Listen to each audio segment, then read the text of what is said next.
बच्चों नमस्कार। आज हम कक्षा 10वीं के हिंदी व्याकरण के अंतर्गत संधि के बारे में जानकारी देने जा रही हूँ। सबसे पहले मैं संधि को परिभाषित करना चाहूँगी, उसके पश्चात उसका उदाहरण और अंत में संधि के विभिन्न प्रकारों पर चर्चा करेंगे। तो पहले देखते हैं हम संधि। संधि किसे कहते हैं? संधि का तात्पर्य है मेल, जोड़ या मिलन। संधि को परिभाषित करने के लिए मैं उसे एक कविता के रूप में बताने जा रही हूँ। सुनिए। वर्णों के मिलन पर आता जब विकार, दुश्मन भी मित्र होते हैं जब हो संधि विचार। दो वर्णों के परस्पर मिलन से उत्पन्न होने वाले विकार को संधि कहते हैं। अब संधि समान वर्णों में भी हो सकती है और ये असमान वर्णों में भी हो सकती है, अर्थात स्वर का स्वर वर्ण से मिलन हो सकता है, व्यंजन वर्ण का व्यंजन वर्ण से, या फिर स्वर वर्ण का स्वर वर्णों से भी हो सकता है और व्यंजन वर्णों का स्वर वर्णों से हो सकता है। इस प्रकार जब ये वर्ण आपस में मिलते हैं, परस्पर मिलते हैं, तो उसमें बदलाव आ जाते हैं और यही बदला हुआ रूप कहलाता है संधि। अब संधि की परिभाषा में आप लोगों ने एक शब्द देखे, वर्ण। तो सबसे पहले इस वर्ण के बारे में हम जानना चाहेंगे। वर्ण को मैं आप लोगों को समझाना चाहूंगी। वर्ण किसे कहते हैं? वर्ण करके चल। वर्ण किसे कहते हैं? तो जिस तरह से हम एक भवन का निर्माण करते हैं, तो भवन निर्माण करने के लिए हमें किसकी ज़रूरत पड़ती है? ईंट व सीमेंट की। ईंट व सीमेंट से मिलकर दीवारें बनती हैं और 4 दीवारों के मिलने से एक कमरा बनता है और कई कमरों के मिलने से एक भवन का निर्माण होता है। ठीक उसी तरह कई वर्णों के मिलने से या वर्ण आपस में जब मिलते हैं तो एक शब्द बनता है।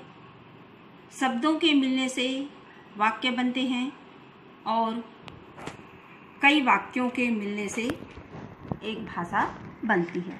अर्थात किसी भाषा की सबसे छोटी इकाई वर्ण कहलाता है और वर्ण को अक्षर भी कहा जाता है। वर्ण की अत्यधिक जानकारी प्राप्त करने के लिए हमें प्राइमरी क्लास के पहली, दूसरी, तीसरी कक्षाओं में जानी पड़ेगी, जहाँ पर हम लोगों ने पहाड़ा में वर्णमाला पढ़े थे। वर्णमाला में आप सभी लोग पढ़े होंगे, जो मैं सुना रही हूँ। अ, आ, ई, उ, री, ए, ऐ, ओ, औ। वैसे ही क, ख, ग, घ, अंगा, च, छ, ज, झ, ञ इत्यादि। ये सभी कहलाते हैं वर्ण। हिंदी वर्णमाला में कुल 48 वर्ण हैं। वर्णमाला कितने वर्ण हैं? 48 वर्ण है, जिसमें से 11 स्वर और 33 व्यंजन। 11 स्वर कौन कौन से हैं? ये हैं आपके अ, आ, ई, उ, री, ए, ऐ, ओ, औ। इस तरह ये कुल 11 स्वर। व्यंजन है आपके क, ख, ग, घ, अंगा, च, छ, ज, झ, ञ। ट, ठ, ड, ढ, अना, त, थ, द, ध, न, प, ह, ब, भ, म, य, र, ल, व, स, स, स और ये ह। इस तरह से ये कुल 33 व्यंजन है। अब सबसे पहले हम देखेंगे स्वर किसे कहते हैं, है ना। स्वर किसे कहते हैं, किसे कहते हैं। तो जिन वर्णों के उच्चारण करने में किसी अन्य वर्ण की आवश्यकता नहीं पड़ती, ये स्वर है अ, ई। इन वर्णों को अगर हमें उच्चारित करना है तो उच्चारण करने के लिए अन्य वर्णों की आवश्यकता नहीं पड़ती, वो कहलाते हैं स्वर। ये स्वर जो है स्वयं में पूर्ण होते हैं। बोल सकते हैं, बोलकर देख सकते हैं। अ, आ, ई, उ, री, ए, ओ, औ को किसी अन्य मतलब किसी अन्य वर्ण की आवश्यकता नहीं पड़ती इसे उच्चारित करने के लिए। ये मूल स्वर भी कहलाते हैं। व्यंजन देखिए, क, ख, ग, घ, अंगा। इसे उच्चारित करते हैं तो क उच्चारण करके सुनिए।